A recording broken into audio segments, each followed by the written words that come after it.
আমি অনেকদিন পর একটি ভিডিও আপলোড করার উদ্দেশ্যে রেকর্ডিং করছি। আজ আমি আমার প্রিয় ভিউয়ার এবং অডিয়েন্সদের কাছে জানাচ্ছি আমার আন্তরিক অভিনন্দন এবং শুভেচ্ছা। আপনাদের অনেক দিন হলো আমার বিভিন্ন শারীরিক সমস্যা এবং অন্য কারণে, পারিবারিক কারণে ভিডিও আপলোড থেকে বিরত ছিলাম। আজ মনে হলো একটা বিষয়ের উপরে একটা ভিডিও আপনাদের উদ্দেশ্যে আমি উপস্থাপন করব। আর এই ভিডিওটি হলো হাইড্রোলিক্স এর উপর একটি টার্ম আমি ব্যাখ্যা করব এবং পরবর্তীতে এই টার্মসটার সাথে মানুষের হাইপারটেনশন এবং বিভিন্ন কারণে যে ডিপ্রেশন এবং মানসিক প্রেসার চলে, তার সাথে যে একটা সমন্বয়, একটা মিল, সেটি আমি দেখাবো। এখন আমি ফিগার 1 থেকে বলছি। ফিগার 1-এ এখানে দেখবেন দুইটি ট্যাঙ্কি আছে।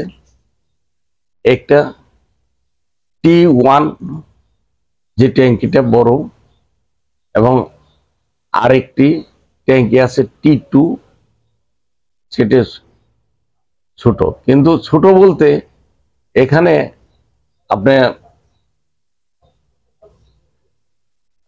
লম্বায় দুটি সমানই, কিন্তু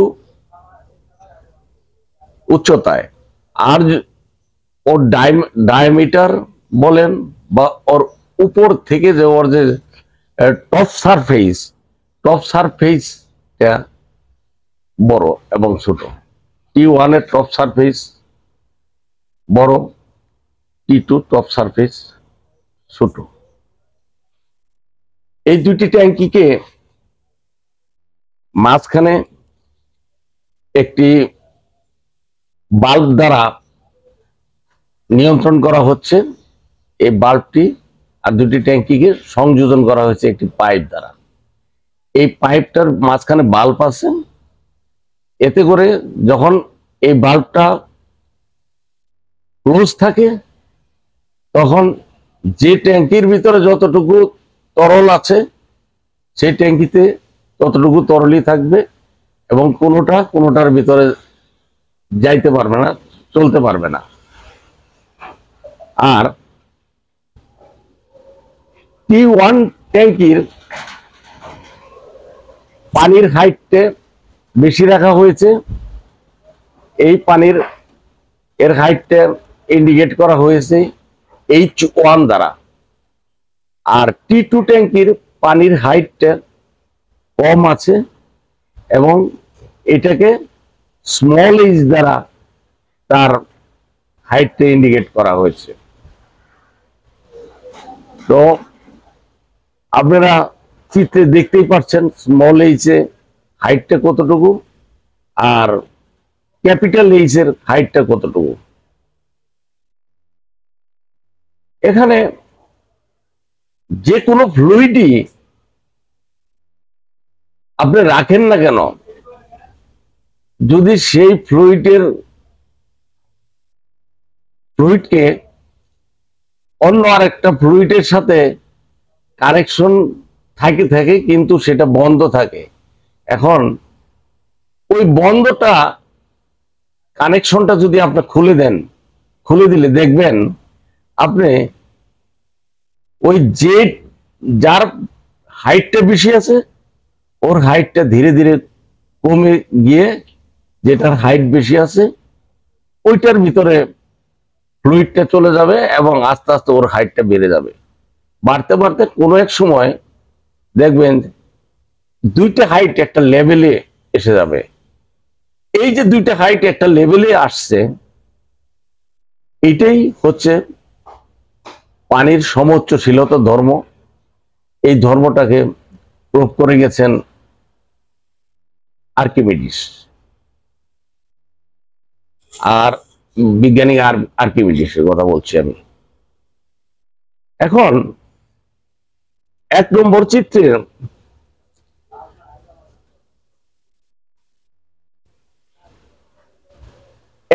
চিত্রে যে পানির হাইটে H1 আছে, এখানে ডাউনওয়ার্ড প্রেসার বা লোড বলেন, সেটা কতটুকু, সেটা এই ডাউনওয়ার্ড প্রেসারটা নির্ভর করবে ওই ট্যাঙ্কির ওয়াটার হাইটটা কত। ট্যাঙ্কির ওয়াটার হাইট যদি বেশি থাকে, তার প্রেসারটা বেশি থাকবে। আর যে ট্যাঙ্কিতে ওয়াটার হাইট কম থাকবে, তার প্রেসার কম থাকবে, ডাউনওয়ার্ড প্রেসার, যাকে আমরা লোডও বলতে পারি। এখন T1 এর যে আপনার প্রেসার, এই প্রেসারটা হবে mgh। এখানে H ক্যাপিটাল H1, এই ক্যাপিটাল H1 যদি বেশি থাকে, তাহলে এর প্রেসারটাও তত বেশি থাকবে। আর T2 তে এক্সিস্টিং ওয়াটার হাইটটা হচ্ছে H1, যার প্রেসার, এই হাইটটা H1 প্রেসার কম, এবং এখানে প্রেসারটা ডাউনওয়ার্ড প্রেসার কম থাকবে বা লোড কম থাকবে। অতএব T1 ট্যাঙ্কি থেকে পানি ডাউনওয়ার্ড প্রেসারের কারণে পাইপলাইনের মাধ্যমে T2 ট্যাঙ্কিতে প্রবেশ করাই তার টেন্ডেন্সি, এবং এটাতে প্রবেশ করতে করতে এক পর্যায়ে তারা ব্যালেন্স হয়ে যাবে। যখনই ব্যালেন্স হয়ে যাবে, T1 ট্যাঙ্কিতে যে পরিমাণ প্রেসার ছিল, তার প্রেসার অবশ্যই কিছু কমে গেল। এই যে প্রেসার কমে গেল, that is called release the pressure. Where it is releasing? It is releasing to the lowest বা lower pressure vessel. এখন আপনি দেখবেন যে T1 ট্যাঙ্কের প্রেসারটা যখন কমতে শুরু করলো, তখন T1 এর প্রেসার হাইট বা ওয়াটার হাইট বা ফ্লুইড হাইট, যে কোনো ফ্লুইডই ব্যবহার করেন না কেন, তার হাইট ধীরে ধীরে কমতে থাকবে।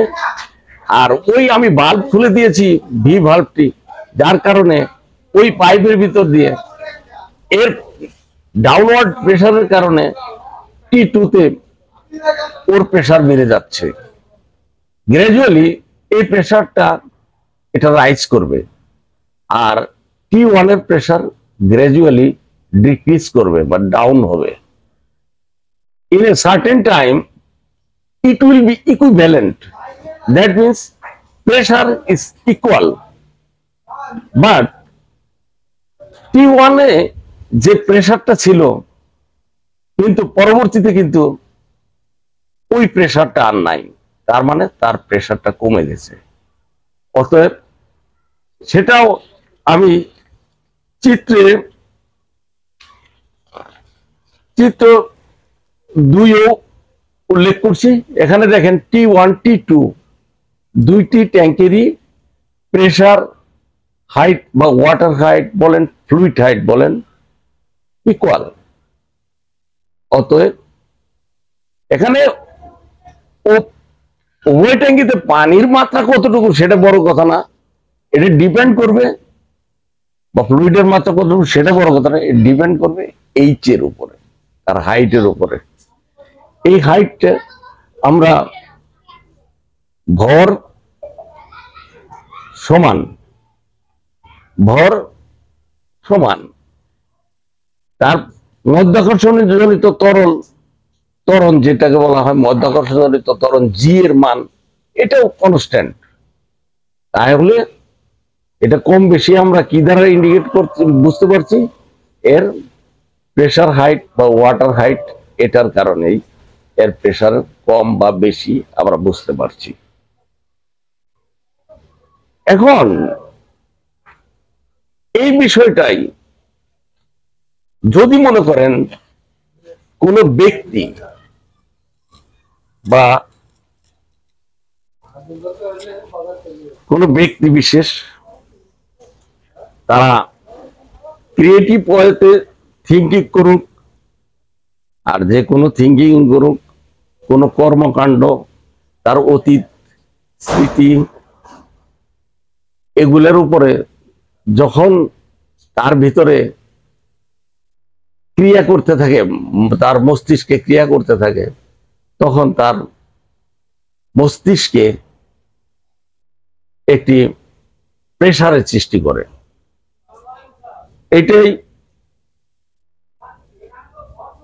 মনে করতে পারেন ডিপ্রেশন, এটাই মনে করতে পারেন একটি চাপ, অথবা মনে করতে পারেন এটাই হাইপার টেনশন। যখনই এই চাপটা আপনার শরীরের আউটগোয়িং ডিভাইস কোনটা, মনে করেন মুখ, আপনি মুখ দিয়ে কথা বলছেন, কথা বলে আপনি সেটা আউটগোয়িং এ দিয়ে দিচ্ছেন, নাক দিয়ে নিঃশ্বাস করছেন, সেটাও আউটগোয়িং এর কাজ করছে, আবার নাক আবার নিঃশ্বাস টানার ক্ষেত্রে সেটা ইনকামিং ডিভাইসেরও কাজ করে। আর কানটা সম্পূর্ণই ইনকামিং এর কাজ করে, যে কোনো কিছুকে কান রিসিভ করতেছে, কান সেটা নিতেছে, এবং চোখও সেটা নিতেছে, দেখতেছে, মানে সে ওটা মস্তিষ্কে নিয়ে নিতেছে। এখন আপনি যদি আপনার এই প্রেশারটাকে কোনো না কোনো ভাবে আপনার কোনো ব্যক্তি বর্গকে বা আপনার কোনো মানুষকে বা কাউকেই যদি ভালোভাবে এই জিনিসটা এক্সপ্রেস করতে পারেন বা বলতে পারেন, তখন অটোমেটিক আপনার মস্তিষ্কের উপর যে একটা প্রেসার থাকবে, সেই প্রেসারটা গ্র্যাজুয়ালি কমতে থাকবে। অতএব এই ধরনের প্রেসারকে মানুষ রিলিজ করার জন্য আজ আমাদের কাছে, আমাদের মানুষের কাছে খুব সুন্দর সুন্দর মিডিয়া এসে গেছে, অনলাইন, ফেসবুক, ইউটিউব, তারপর অন্য অন্য মিডিয়াও আছে। এই সব জায়গাতে আপনি প্রকাশ করে দিবেন, লিখে করেন, আর মুখ থেকে বলে করেন, আপনার প্রেশার কিন্তু গ্র্যাজুয়ালি কমতে থাকবে। তাই কোনো দুশ্চিন্তা হোক, কোনো ক্রিয়েটিভিটি হোক, কোনো স্মৃতি হোক, আপনি যদি আপনার এইসব মিডিয়ার মাধ্যমে শেয়ার করে দেন, তাহলে অন্তত আপনার প্রেশারটা কিছুটা হলেও লাঘব হবে। আমার এই ভিডিওর মাধ্যমে যদি আপনাদের কোনো উপকার হয়, সামান্যতম 1% উপকারও যদি আপনাদের হয়, তাহলে আমি নিজেকে সার্থক মনে করব। ইনশাআল্লাহ।